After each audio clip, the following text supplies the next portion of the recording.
So let's begin. First off, as the series, of course, is titled The Genius of the Startup, you two are so well entrenched in the startup culture, both overseas and here in the United States, of course. So John, let me start with you on how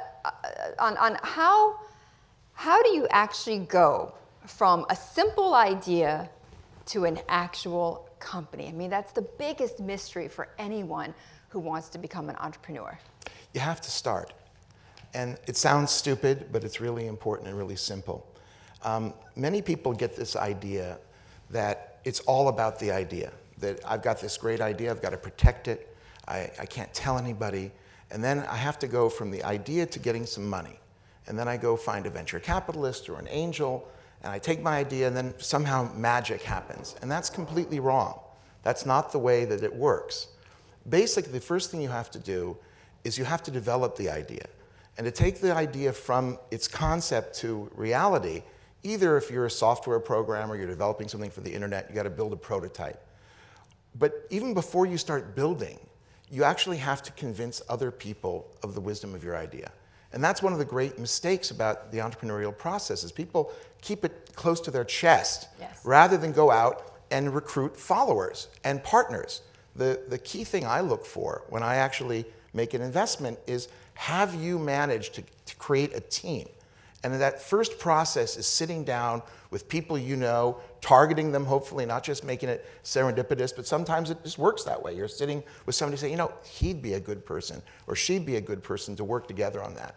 But the first steps really are about developing the reality, whether it's creating the code or building a prototype, or even just thinking through the idea on paper, and then finding people to back you. This idea about a business plan or starting to talk right away to funders is completely wrong. So if you're out there, you're putting together a 20-page business plan to raise money, you're going the wrong direction. You're wasting your time. Barbara, would you agree? On the business plan, absolutely. In fact, the great red flag for me is when people start talking with business language, ROIs. I still don't know what half the stuff means. Quite honestly, it's all code. But the problem with the business plan is we are educating our future entrepreneurs to believe that that's the starting point. And to John's comment, I wholeheartedly agree. The fatter the business plan, the less the success. The more they can talk a business plan, the less they can do it. And I've actually coded myself now, like boom, I hear that word. Fancy talk don't work. It just doesn't. Anything fancy doesn't work. So the minute that business plan hits the street, the great reality is you've got to think on your feet. It doesn't work out. And that's the mark of a great entrepreneur, someone who can think on their feet, not write a great business plan. So I'm going to get in a moment to how they would approach either of you, how anyone would approach either of you to invest in their company. But first, John, you made an interesting point about people tend to hold on to their ideas, right? They don't want to share them because they want to nurture it and water it until it flowers, and they think that suddenly it's going to be this great idea turned into a company. When I was doing some research for the book, Jay Samit, who is an entrepreneur, he's also a serial entrepreneur. He started this company called, or his latest one called Uvu, which is a rival to Skype. And one of the things he said to me that was very eye-opening was he said, if you're an entrepreneur, the first thing you want to do when you have an idea is you want to kill it. You actually want to kill the idea as much as you can.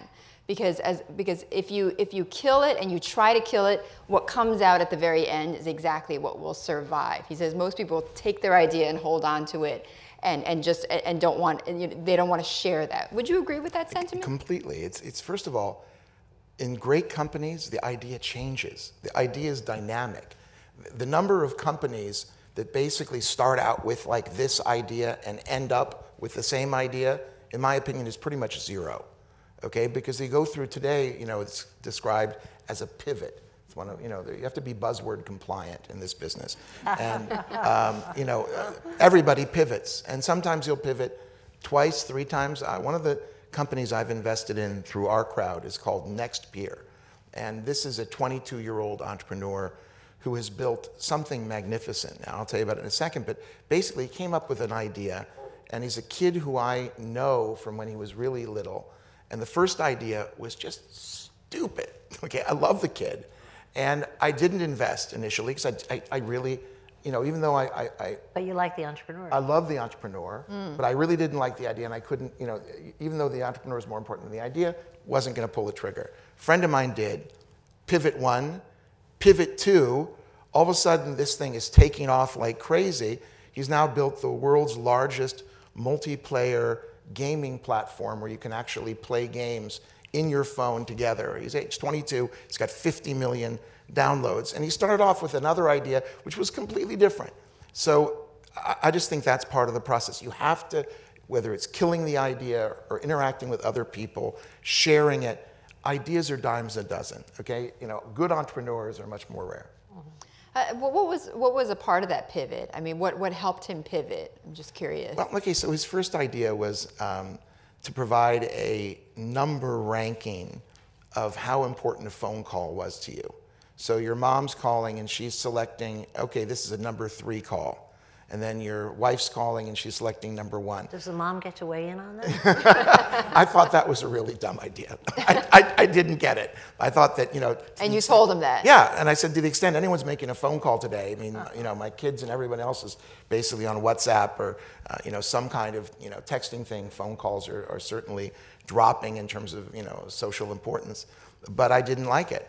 And then he pivoted to, okay, let's figure out a way when we're actually on the phone with somebody, interacting together and doing some kind of an app. And that was more interesting, but I still didn't get it because I thought it was too complicated. It's also pretty vague. Yeah, and it was also too many moving parts, and I didn't do it. But then he said, wait, so I've developed this technology, he was building stuff, and the stuff that he was building allowed him to now let people play games together.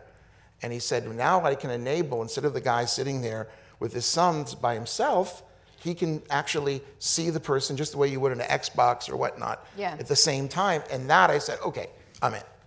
Barbara, what do you look for when you're going to invest? I don't really pay much attention to the idea at all.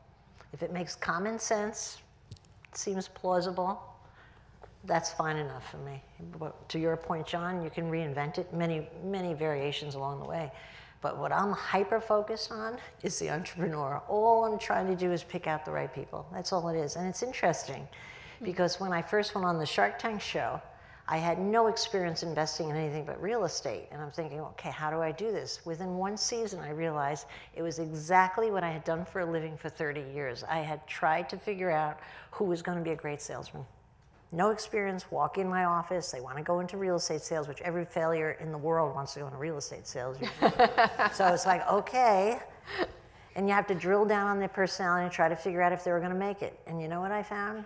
Sitting on the Shark Tank set, I thought, this is the same crap I've been doing for a living.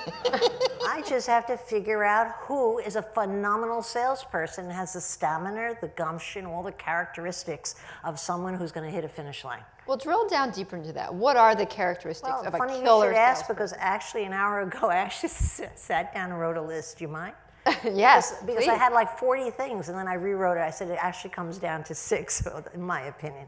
Street smart, not Harvard MBA smart at all. In fact, it's rare I ever meet anybody who's really well educated from a business school who's ever going to make it in business, in my opinion. Maybe in your technology space, perhaps, but not from the people I've worked with. I just don't find that to be the case. So street smart, like a hustler, like someone who's just kind of like born of the street. I don't know how else to describe it. You know what a great way of describing it is? A great problem solver on the run. Not like analyze, let's see, is this the way, is this the way, but bam, this is my problem, let me see which way I can go on this, boom, boom, boom. That kind of smart, okay? Competitive. I never succeeded with any of the entrepreneurs I've invested in unless they've been sickly competitive. Sickly. They're not good losers. I know you're taught to be a good loser, they're not good losers. A killer instinct, essentially, right? Or Killer instinct. kill They just don't or be want- killed. Sometimes it's not even that they have to win, it's that they don't want to see you win. Okay, kind of weird. Good judgment. I'm not sure if I'm liking. Well, what didn't make the list But if is they're charm, likable. and that's what gets you to fall for them. They're usually very charming, okay? Snake charmers. Good judgment on their feet. Again, you know what? I would say that of all the businesses that I've invested in that have failed miserably, and 2 out of 3 of my businesses have failed, maybe that I should be ashamed of that report card, 1 in 3 are succeeding. But out of the 2 out of 3, I have to say poor judgment is responsible for most of the failures. You give them 5 choices, 3 situations in life, and they will pick the wrong one. Where do you get that judgment from? Your upbringing, instinctive, who the hell knows, but they have no judgment. Okay, bad, okay? People smart. And the really good ones, inspirationally, people smart. They go beyond just being a good judge of you or me and believing you or not believing you or thinking they get you talent or you don't have the talent, but they go beyond that. They inspire you, to your earlier point, John, people following you, you know, corralling people around the fence. And then you want to know the 2, probably should be number 1 and 2 on the list, is they thrive on risk.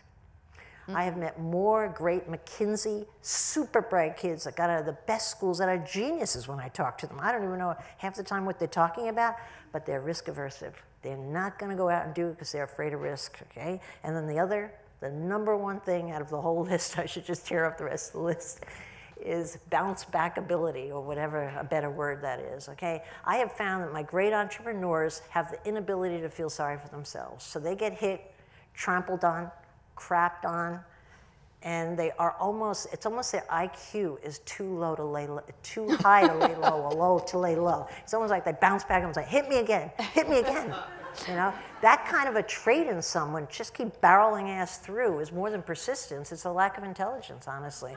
No, I mean, anybody would say that. They don't right? realize they're down. Yeah, They just keep they're going. down, they don't I lay love low, that. they keep coming back up. I love your list. I think that is so in keeping with what I've heard as well as what makes successful, not only successful entrepreneurs, but just people who are successful in their careers.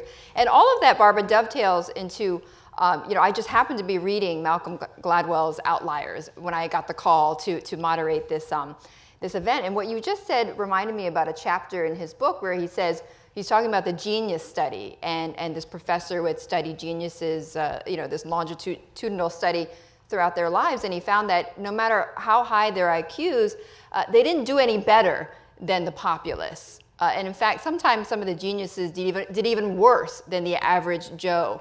And part of that had to do with a lack of practical intelligence, which is what you're talking about, street smarts. That's exactly what you're talking. Where does that come from? Where does that come from? It's really interesting in Israel. People ask about our entrepreneurial culture, and they say, well, you know, are you guys just smart? And you know, sometimes you're giving a talk about Israeli tech to a Jewish audience, and a Yiddish speaker, an older person, wants to get up and they say, yes, it's the Yiddish kop, it's a Jewish brain. And I want to go give the bubby or the zaidi a hug, the grandparent, and say, no, it's not the Jewish brain. It's not about smarts. Okay, it's got to be way beyond smarts. First of all, because our kids in Israel are thoroughly mediocre in terms of their test scores. We're obsessed as a nation with this thing called PISA, which ranks test scores, and trust me, Israel's deep in the middle, okay? I mean, lower part of the middle. And it turns out that what I find, I think what Barbara was talking about is very, very correct. The most important thing, in my opinion, is attitude towards risk, okay? In other words, you have to be a risk taker to start any of this stuff. Would you agree that most people who are in business for themselves don't even know they're risk takers? You kind of discover it as you go. I don't think anybody thinks, hey, I'm great at risk, I'm going to jump off this board and kill myself. It's wild, because you sometimes will get people who will come to you and say, look, I've got this great idea, here's this business I'd like to build, and they might even drag along a partner. But then they'll say, I won't start building the company and quit my job until you fund me. And you look at them and say, excuse me? He said, yeah, you know, I need to feed my family. And I said, you're not willing to step out of your comfort zone, okay, and go ahead and take that risk now, you're not getting my money, right? In other words, I've never funded anybody who needed money. You know, in other words, people have to basically sacrifice and take that risk. And the great investors who I've worked with have always said, take more and more risk.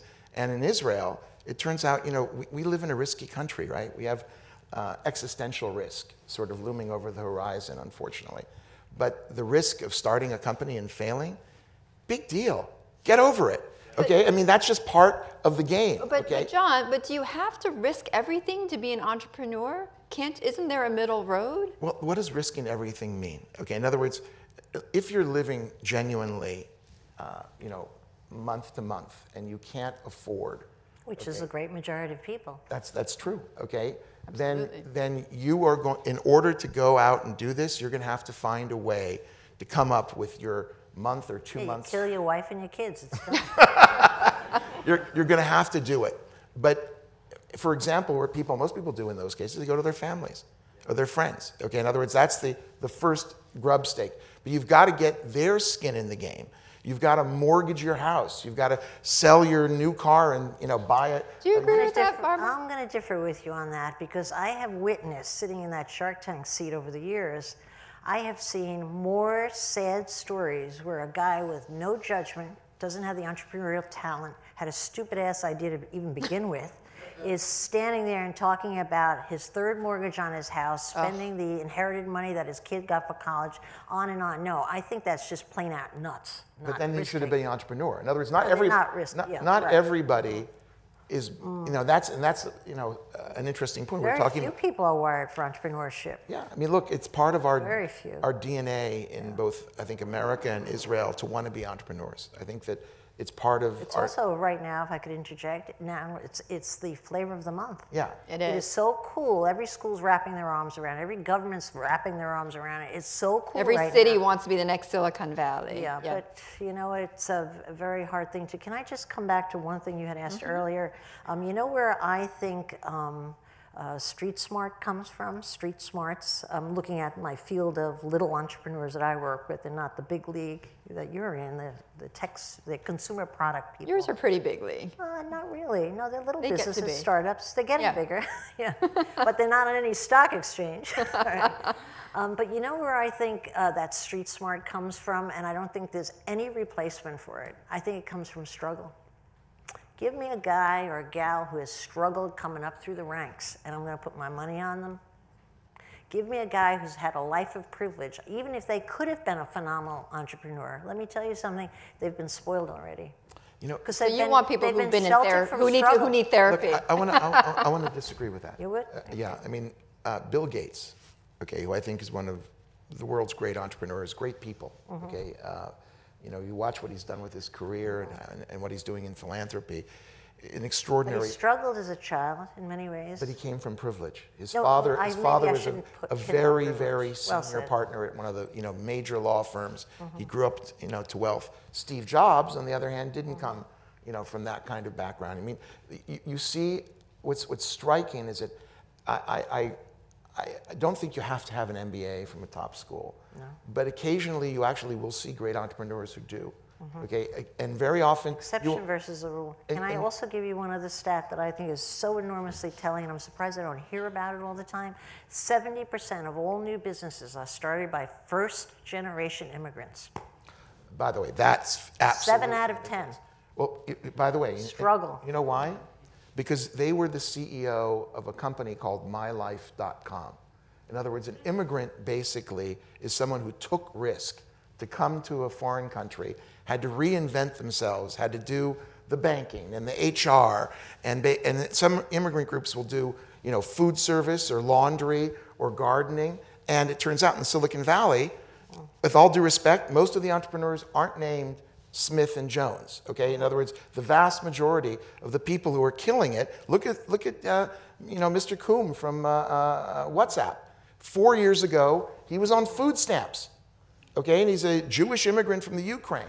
Okay, but immigrants, if you look at, and whether it's either first generation immigrant or it's even second or third, because the immigrant culture doesn't die out immediately.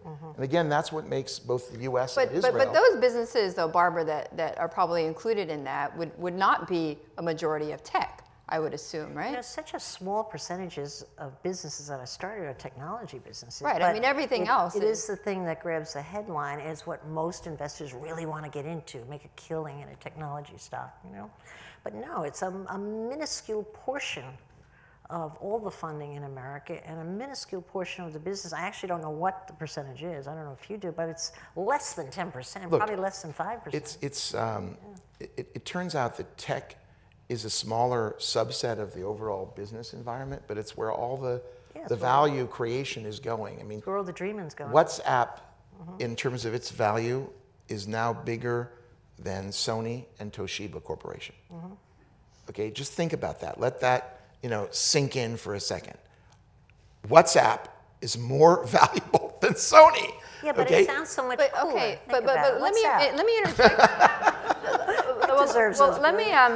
Let me just pop a little bit of that tech bubble and say that there have been some and don't correct me if I'm wrong, but there have been articles written and certainly discussions made of the fact that yes, we see these companies, they're valued so highly and they're making a certain group of individuals a lot of money, but they're not creating the proportional amount of jobs to the economy that, say, starting a factory in the Midwest or putting in, you know what I mean? Like a traditional company is still making more jobs than a WhatsApp.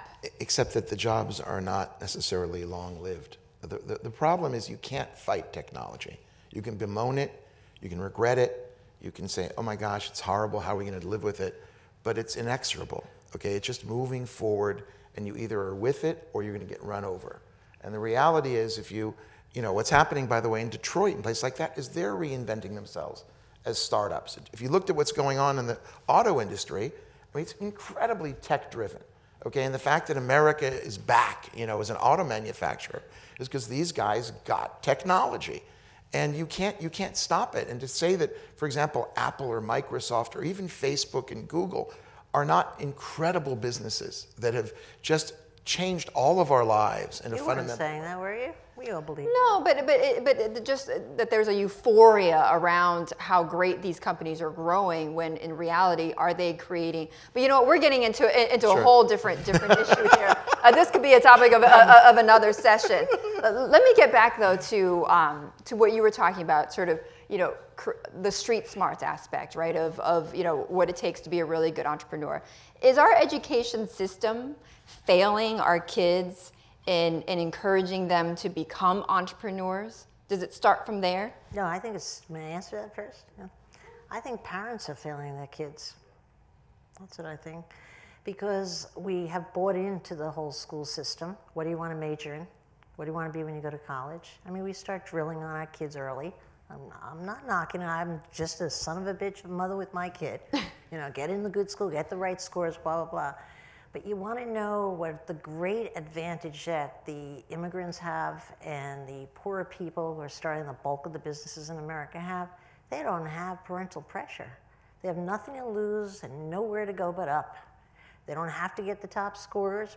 But certain populations put great emphasis on the Asian population, of course, but for example, I'm sure there are many others.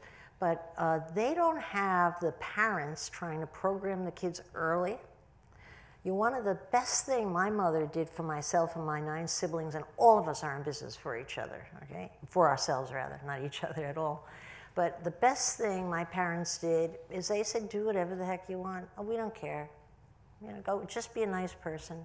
Do you know how free it is? I know that doesn't sound like the best formula for raising kids, but do you know how free it is for a kid to really, truly believe they can be whatever they want? Not, you better do, that kind of drip, drip, drip that goes on, And it's very hard to resist. It's very hard to resist with kids. They don't feel that kind of freedom. They're programmed to decide early. The school system does it, and it's backed by the parents. It's very interesting what you said. Gives me a couple of contradictory I'm thoughts. saying stuff to annoy you. So not to annoy me. I'm sort of conflicted. Well, let me try again. I don't annoy easy.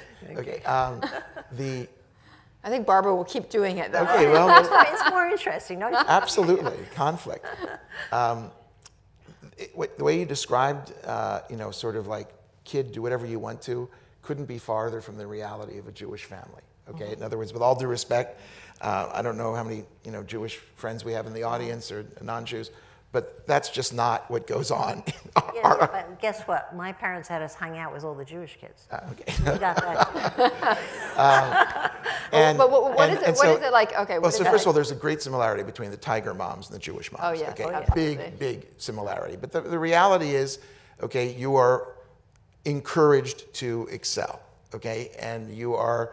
Like my daughter came back from an entrepreneurial contest in Israel where they have We have tons of these things. And she brought back this incredible second prize in the whole country. And she told me what they had done, and I was so proud of her, and I was giving her praise. But then I said, who came in first? Right? In other words, and that's sort of, that's our reality. Yep. But on the other hand, in Israel, and this may be something which we do a little different, is the kids are coddled. Okay? Even though they are driven and you're essentially expected to do a great deal, because the kids, especially the boys, but also the girls, go to the army, and you know that at age 18 they're going to put their lives on the line and be at great risk. Kids are remarkably free. Kids at age 8 and 7 are going on public buses, and they take off. We have this holiday called Lag BaOmer, which is the big bonfire holiday, which we celebrate. And kids of 7 and 8 years old say, "Bye, Mom, bye, Dad," and they come back at 3 or 4 in the morning. And if you they're not coddled, though. They're let to be independent. I mean, they're let to be. Coddles might be the wrong word. They're basically just thrown out there and they run wild. Okay? Opposite. Okay, so on the one hand, they're encouraged to excel. On the other hand, you're great and fine and wonderful. And then, boom, army. Okay, and then discipline. Okay, like wake up.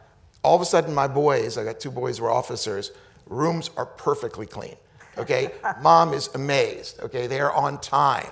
Okay, which is, that somehow they lose that in Israel after the army. But the reality I hope they marry someone neat. and it's this combination. But what's cool about it is that they're not told to be narrow. Okay, in other words, we're very interdisciplinary. If you look at the roots of a lot of our entrepreneurs in Israel, they come from the Israeli army. Okay, where they're either in technical units or commando units, and these guys are combining signal processing with mechanical engineering, with computer skills and medical. I mean, it's just all one big mishmash, okay? And that's actually very strong. We don't have people who start, specifically studying one little thing and staying on that path.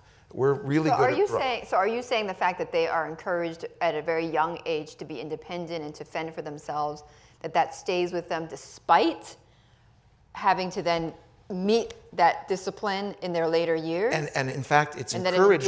It's encouraged in the army because the army gets disciplined, but then all of a sudden the army becomes sort of like Microsoft, where at Microsoft or at Google, it's the project managers who run the place. It's not the, if you ever want to get something done with those companies, you can never go to a vice president or above. Those people are useless.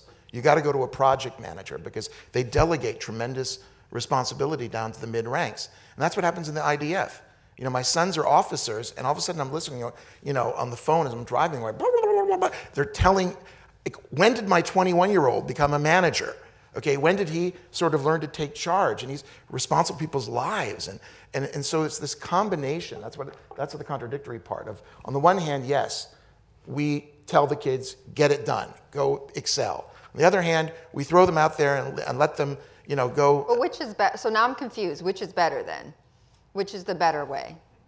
I think that a combo is the best way. Okay, I think that that's a very neutral Switzerland statement. I think that basically, if you tell a kid, for example, this is the way you must be, then he's not going to think out of the box. He'll never have that independence, that drive that Barbara was talking about. That basically, that the impossible is not impossible.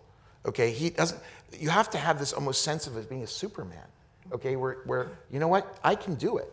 I can go ahead and change reality, make a miracle happen. And that's because the mom has said, oh, you're, on the one hand, make something happen. On the other hand, go ahead, stay out till 3 in the morning, walk around the neighborhood, hang out. I mean, you look at these kids. I think I'd be seen as shrink. It's a very different kind of culture. And I think that ultimately, when you look at entrepreneurial activity, and I think you put your finger on it in terms of the people you deal with, it's about the culture. It's about what is going on in these families, what's going on in these communities, and it's not something. I don't believe in the sole sort of lonely man or woman of entrepreneurship. I think you're part of an ecosystem. Okay, in other words, you're a reflection of the larger. And what you're doing at Shark Tank, for example, is empowering so many people because you're creating and strengthening the myth. no matter how you take it or get it as a kid, coming up through the ranks as a young adult, I think struggle is a phenomenal training tool. But when you say struggle, what do you mean, Barbara? I mean, does it have to be someone who You're comes a from dunce at poverty? school, you can't learn. You see your parents working 3 jobs. You're working right through high school to contribute to the family. You are terribly insecure because you have a birthmark that you're working around. All these kind of things that create sadness create character. I mean, I wouldn't wish it on anybody, any other struggles. And I think is it Madwell? Is that his name? His book? Gladwell. What is it? Gladwell. Gladwell. Oh, Didn't I yeah, just say Malcolm that? Gladwell, yes. And I read the damn book. I don't have his name down, you know. But in Gladwell's book, he had a couple of chapters, I think, maybe didn't use the word struggle, but really addressed that beautifully. Well, yes and no, and it reminds me of some of the CEOs I've interviewed who are entrepreneurs who've talked about, you know, I've asked this question time and time again when I was doing the research, you know, what would you attribute is to your success? And they kind of said, they all thought back to their childhoods. And I remember Chris Birch, who, you know, runs Sea Wonder. He created Tory Burch, you know, the Tory Burch brand with his ex-wife. He said, look, when I was growing up, I had a speech impediment that I was very lonely because nobody would talk to me, and I would just listen to the radio all the time, you know, from like grade 4 to grade 12. You know, he was essentially alone a lot. You know, Jay Sammet, who I just mentioned, you know, he made a joke that his mother didn't hug him enough when he was younger. But I mean, everyone kind of internalizes what that struggle is. I mean, it doesn't necessarily have to be an immense poverty or an immense. You know what I was just thinking, though? I think whatever form your struggle takes, it leaves you in the position of an outsider looking in. Exactly. Exactly. And do you know the power of being an outsider looking in? And that is definitely, with my winning entrepreneurs, a trait they all have. They really don't have a lot of respect for the system or what's been done. I'm not saying the criminals are great people, or I wouldn't be involved in them, honest people. But they are outsiders. They kind of like, oh, that's how it's done. They don't have reverence for a pre-existing condition in any regard. Throw it right out the window and try something new. And I think that comes from the struggle too, because they're accustomed to being an outsider versus being on the A team. So much for the popular kids, right? Okay, I want to ask you, I want to pivot now to another part of the conversation I wanted to get to, which is, if you're an entrepreneur, you're just starting your company, you've got this great idea, they go to a John Medved or they go to a Barbara Corcoran, what do they need to say to you? I mean, what catches your attention?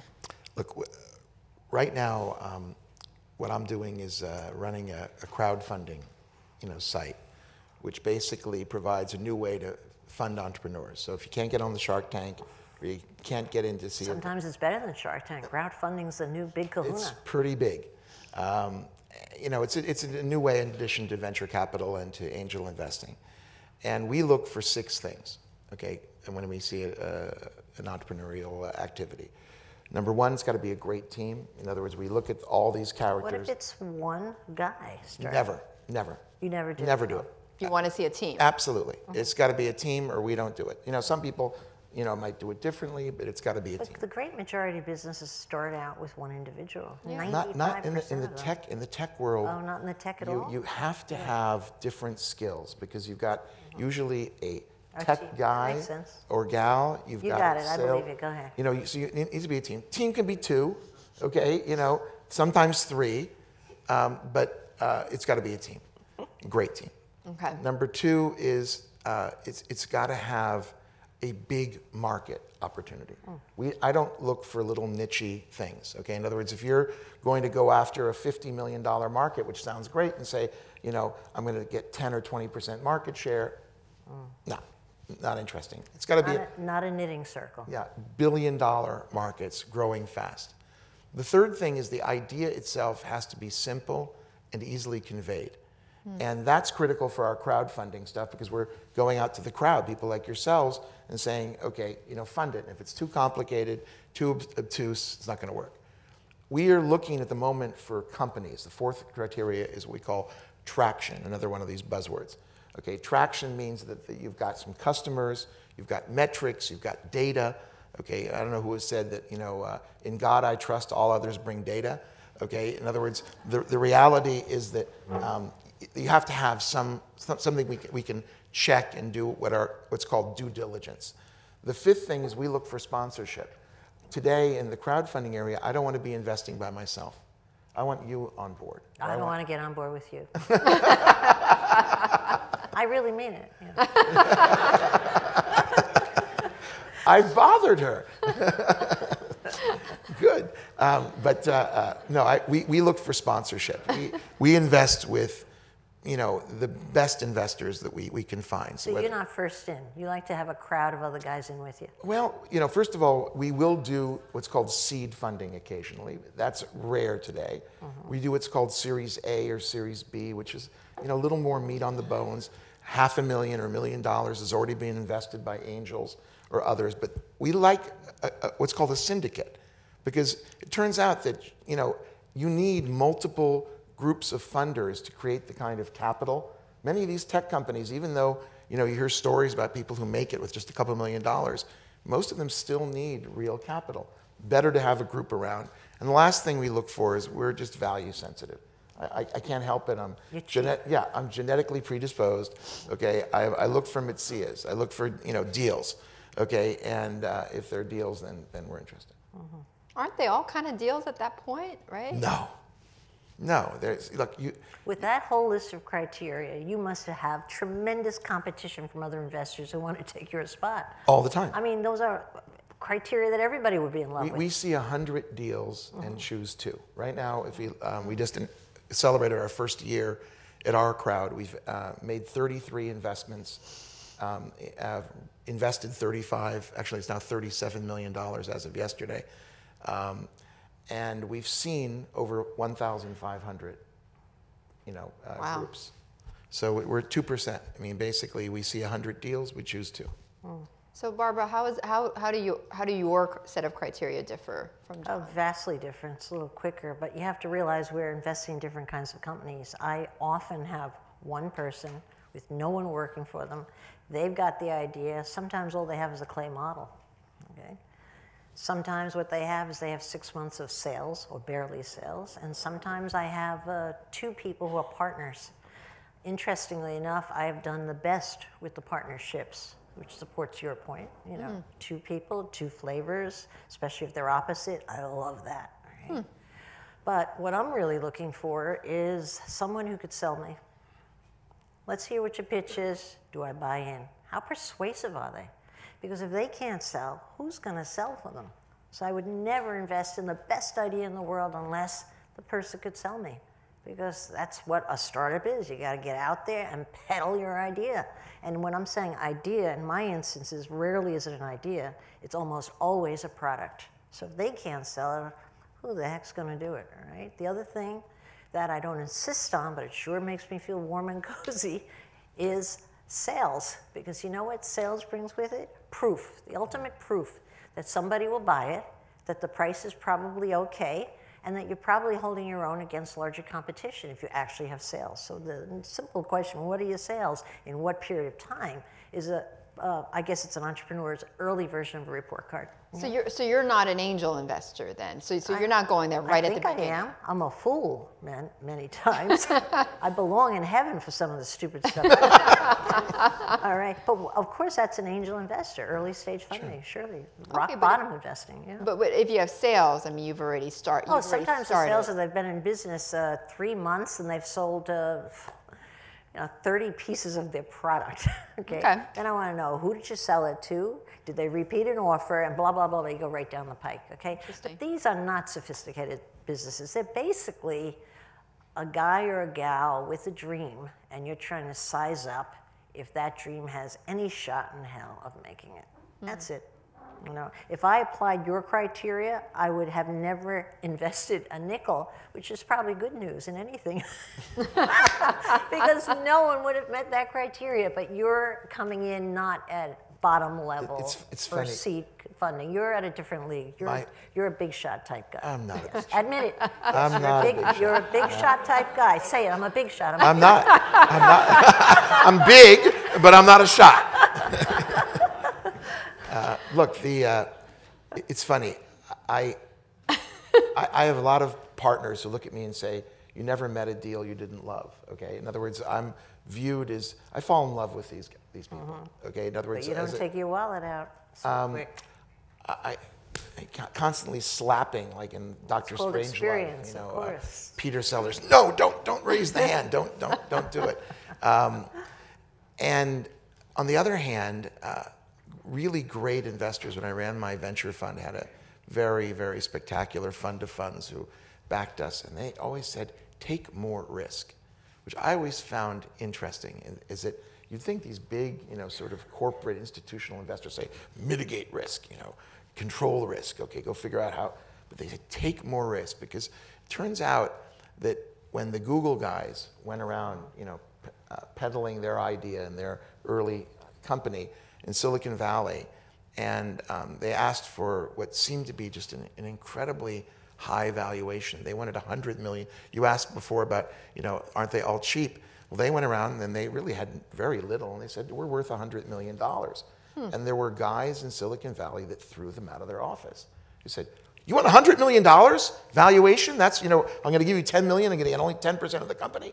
It turns out two really great funds, Sequoia and Kleiner Perkins, agreed to do it, and the rest is history, okay? But they took risk. They took real risk because, you know, it wasn't clear that Google was going to be Google at that point. What's the biggest mistake entrepreneurs make the minute they get funding? They start spending. I wouldn't say that has been my experience with who I'm working with. I think clearly the biggest mistake is they mistake passion, put more value on it. In fact, I don't put any value on passion, honestly. But they put a tremendous value on their passion for what they want to do, as though that's proof, ultimate proof, that they really have a shot. I really believe in it. I believe in it. I believe in it. But wait, but isn't that what you want? You want them to be passionate. You know what that's like? That's like a guy hot to trot with a hot girl. I want the guy who's going to go into a 20-year marriage and stay with the wife. That's right. Who's going to run the long distance and just keep going, keep going. It's so easy to be passionate on the front side and so hard to deliver the goods. It really is. Because it burns out. Burns out? No, they're so passionate until they hit their first wall. Right, and then they take a while to regroup and think about it and blah blah blah and piss away a lot more money on the wrong stuff. I'm sure you've had that in spending. No, it's difficult. The other thing that I think the great majority of young entrepreneurs make the mistake about is they haven't asked anyone other than their family and friends whether they think it's a great idea. They go to the people that love them and say, this is their parents fund it, their friends fund it, and they haven't asked an enemy. They should go to their mother-in-law and say, what do you think of this idea? You know, she'll tell you the truth. They really do. They get that coziness thing going with their idea, and then they don't test it, and they're going and asking for your money. It's like pretty funny. One of the mistakes that people make, which is a completely understandable but very, very dangerous mistake, is that companies will hit walls. Okay, in other words, especially in the tech area, all of a sudden, you know, you had a plan, you were going after this market, a competitor got you, or the market is slow to develop, and you're running out of money, and you've got to essentially make cuts. And all of a sudden, you've been hiring up, and you've grown this business to 10 or 20 or 30 people, and you're looking at what's called your burn rate, how much money you're spending each month, and you know, as the investor, you're saying cut the burn. Okay, and the entrepreneurs often will look at you and say, what do you mean cut it? You know, we just need a little bit more runway. It's going to turn. They believe so much that's going to happen that they don't face reality quick enough and realize that, okay, I'm burning $300,000 a month. I've got only $1 million left in the bank. But that's human nature. You know, we all do that about everything. But I'll tell you, I've never met anybody who made a mistake of cutting too deeply when they cut. In other words, when you make this cut, when you say, okay, wait a minute, we've got to pivot, we've got to rethink, we've got to figure it out, and you got to fire people, and you got to, you know, sort of retrench, do it deep. Okay, in other words, the fact that you took your 30 people down and said, well, I can only live with 25 or 20, but if you actually brought it down to 15 or 10 to get more survivability. I've almost never seen somebody who cut too deep. I've never seen an entrepreneur cut. Oh, they do it all the time with us. You know, I mean, in order to survive and fight that other day, to have that resilience you spoke about, you've got to, you know, learn both to scale up and then scale down, and in order to scale up again. All right, in just the remaining time that we have, I want to just, I've got a lot of questions from the audience for the both of you. You guys have been terrific in this discussion. So the first question, Barbara, goes to you actually, from one member of our audience.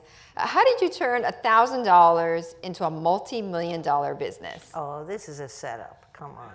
Nobody wrote that question. It's proof.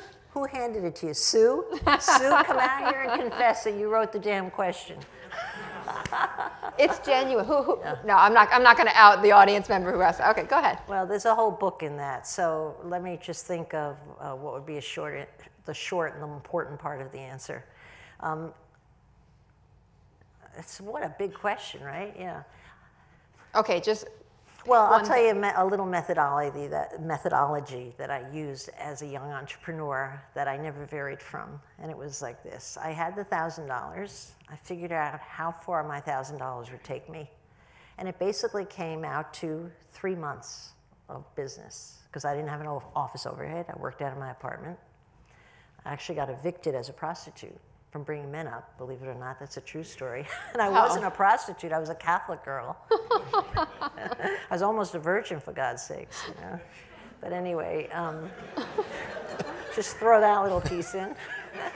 And it wasn't like... But I don't... Almost a virgin? I don't get that. Don't understand. Well, you have to explain that one later. Okay.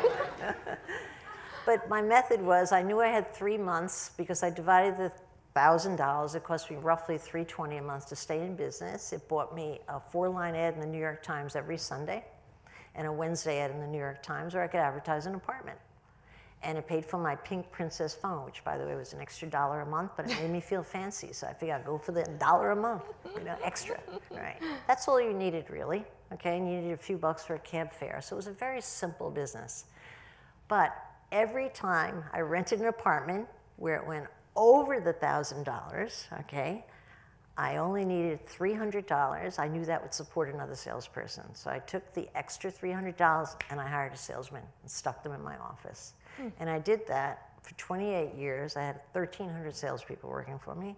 And it's not that the overhead didn't increase. It went from, you know, it was like $14,000 a desk, I think. It went up to, in the end, $47,000 a desk to support a salesperson. But I did that very simple routine for my entire career. Whenever I had extra money coming in, I divided it by how many overhead figures spots I could support. And sometimes that included opening a whole new office with 80 salespeople, you know, because I had enough cash coming in on the horizon that I knew I could have enough to support 80 people, you know, and boom, I'd moved right away and pissed away the money on that. And you want to know something? It was a simple routine, but it eventually got me to have a huge business that I, of course, cashed out on and sold for $66 million. And it's not that I saw much profit along the way. All my top salespeople were out earning me every inch along the way. I didn't care about that. It wasn't what I was into. I was a typical entrepreneur who just wanted to see how far I could go and how much fun I could have getting there. And that was my whole goal. And then once I hit my target, when I knew I had the largest market share in the city for residential real estate, that was the day I decided to sell because I didn't know what else to work on. Bing, done. And I was sold within 30 days. The business was bam, like lightning rod. Wow. I'm sure I was overpaid. If I had come to you and had to answer all your stupid criteria, you wouldn't have bought me. You said, no, no, no, no. I'm a believer. Okay. Okay, John, let me ask you this one. You're getting to like me, John. I like this. I like this question. What role do you think spirituality, faith plays in the success of a startup? That's a good question. You better have a good answer, John. I mean, look, I think that it has a huge role. In the Jewish tradition, we believe that creation is not something that happened over 6 days and then everything's done. There's this notion that you are a partner with God in terms of continuing creation. In other words, it's incumbent upon everybody to fix the world, to complete the world, okay? It wasn't given to us. We have to go out there and do something. And, whether that's in the secular world, pioneering, or the myth here in America, and I'm using myth in a positive sense, that, you're building a new frontier and you're creating a new society. I feel that that kind of drive, if it's not there, it's lacking. Okay, I find it really fulfilling. And so in Israel, it turns out that a lot of our entrepreneurs are not necessarily religious people. In fact, I'd say the vast majority are not religious people. But they have a sense of whether it's patriotic or fulfilling some kind of pioneering urge, that they're doing something. And I find a lot of excitement in creating things. What I hate about Hollywood lately is Be careful. Okay, well, It's my paycheck. Okay, is the fact that business people, whenever you see business people on TV or movies, it's like you should hear in the background, dum, da dum, dum. They're evil, right? They're bad people. They're criminals. They're crooks. Somehow, instead of celebrating business people who are essentially creating jobs and are creators. Yeah, nobody likes the guy with more money. But the reality is that whether it's these immigrants who are struggling and getting ahead, or it's people in technology, or people even who are building businesses in the financial area, whatnot, I just find that to be honestly spiritual. Okay, I think that the notion, when I go home now, I've got 35 people working in my startup after a year. We funded 33 companies. Perhaps we've already created 1,000 jobs. Okay, maybe 500. I haven't actually counted them yet. But God willing, we'll create thousands and thousands of jobs. That's a spiritual thing. Okay, and I find that to be really important.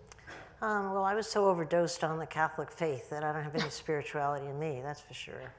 That's the truth. You get overdosed and stuff, sometimes you go the other way. But I will say that I really believe there's some kind of a law, maybe it's spirituality out there, that if you can really dedicate yourself to something and believe it with your heart and soul, the whole universe rallies around your flag and comes to your help. I've seen that happen with my own career again and again, over and over again. And I wasn't even going to church anymore. Okay? And I've seen it with my entrepreneurs, my great entrepreneurs that have come from nothing and are making a big business for themselves. I can see, I have some real religious ones like my Mormons that interviewed me for an hour on my religious beliefs. I said, oh, glory be to God 500 times. Sign the contract, glory be to God. Right? But I think there is a universal law that rallies and supports anyone who believes in whatever they're choosing to believe in that comes to the fore, if you just really believe. Now, maybe that sounds silly, but I have seen it again and again. But do you feel, I'm just going to interject this real quickly, but do you feel you were destined to do what you're doing? No. Okay. Haphazard. No. Other question. If each of you had to give one piece of advice to a would-be entrepreneur, what would it be? I'm going to steal his line from earlier. Do you mind? Do it now. Before you have the mortgage, the 3 kids. Do it now. It doesn't have to be perfect. And you don't even have to have the right idea. Just get out the heck and do it. And if you want a little motivation, okay, talk to any entrepreneur you meet who's been in business, whether they're moderately successful or filthy rich. And you know what they'll tell you? They'll tell you that they're happy. The happiest people I've met in my entire life, the most fulfilled people I've met in my entire life, have been the people who are in business for themselves, not reporting to the next guy, deciding who they want to hire, where they want to work, what they want to do that day, when they want a vacation, how many hours they want to put in.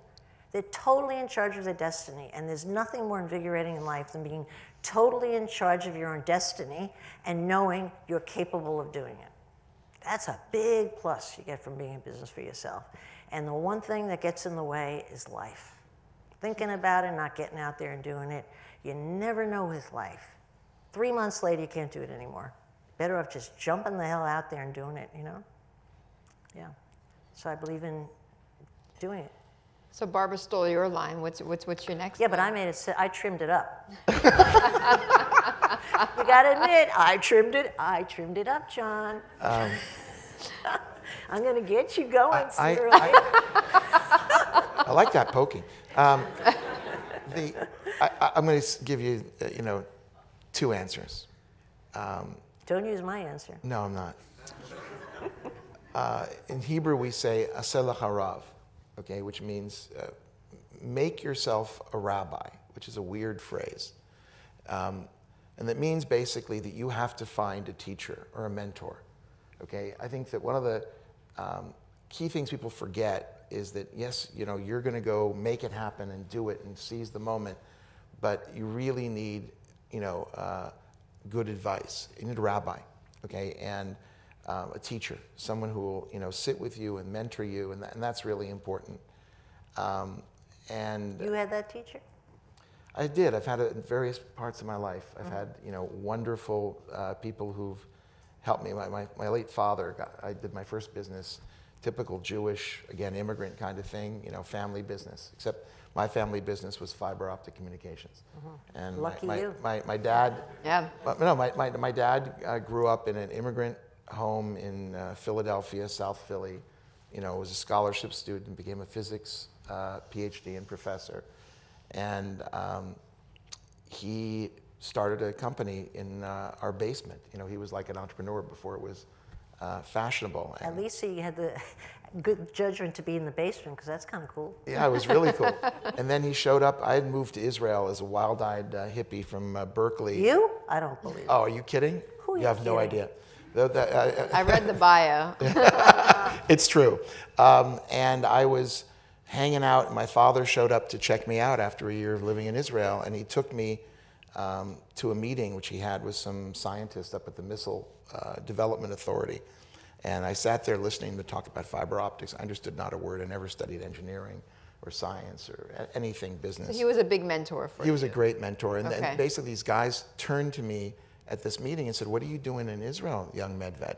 And I said, "Well, I'm hanging out and doing some tour guiding and learning history." And they said, "What a total waste." And I looked at them like they slapped me. They should have been dancing the hora and saying, "Welcome home, brother."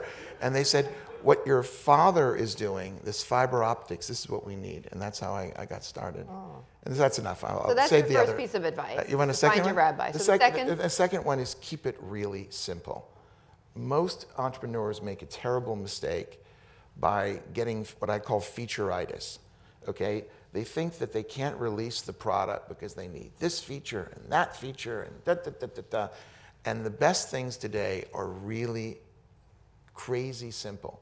You start, you release it quickly, you iterate, okay? You add features later. That's what the later word is for, okay? But look at Twitter, look at WhatsApp, okay? Look at even Facebook, how it started. Just, it's got a simple, look at Google, look at that incredible, remember that homepage with just, it was so simple. And I think that certainly in the tech area, you can do much, you can do really well by keeping it simple. May I just add a comment to the mentor piece of it? I have found, but again, we're in different spaces here. I have found mentorship or any form of it is not of the least bit concern to any of my good entrepreneurs. You know what I find they do? They listen to themselves. They seek their own counsel. I will sit for 2 hours on a Skype call, go through 9 items, give them my best advice. They're agreeing with me. I express myself well. I've walked the talk, so they should be listening to me. You know what? All the best. My best 4, just ignore me and do exactly as they please. And you know what? I go, what did they waste my time for? But I love them for it.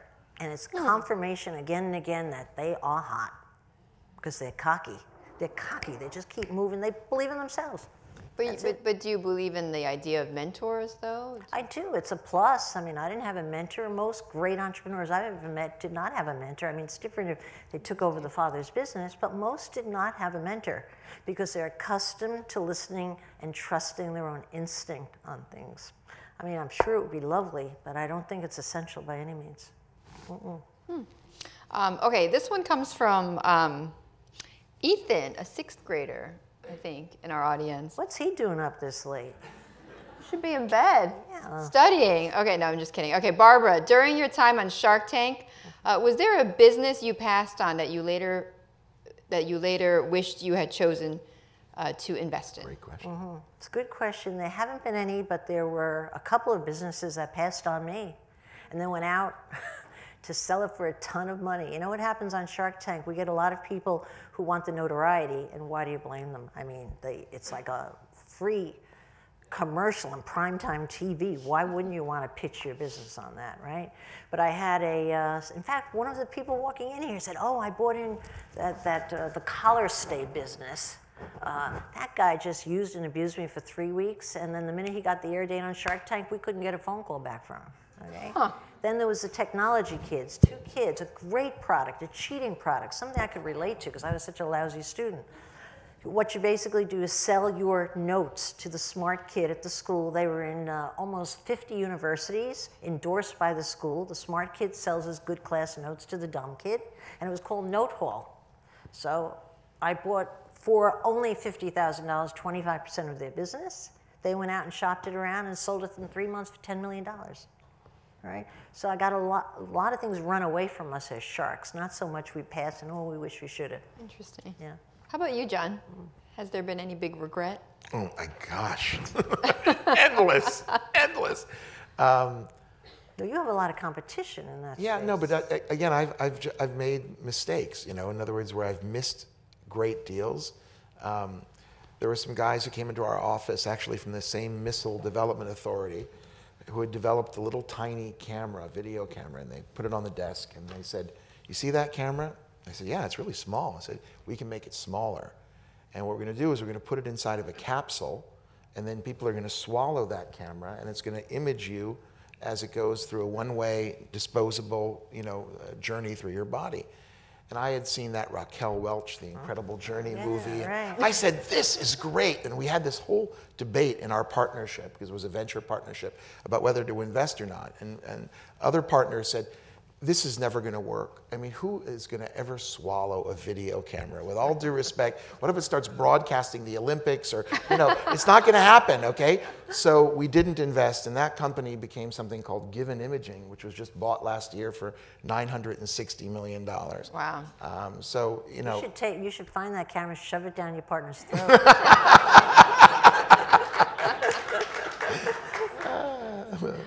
All right, well, on that note, I'm going to wrap up. But thank you so much to Barbara Corcoran and to John Medved for a wonderful conversation. Thank you. And if I may make my shameless entrepreneurial plug to just say that Work Smarts, which has a lot of the advice that Barbara and John had just talked about, I'm going to be signing that book right outside if you'd like to get a copy. Get a book. Come on, get a book. Help a poor entrepreneur like me, please. Anyway, so thank you again, and it was a pleasure having you here. And thank you to the 92nd Street Y for hosting. that was wonderful.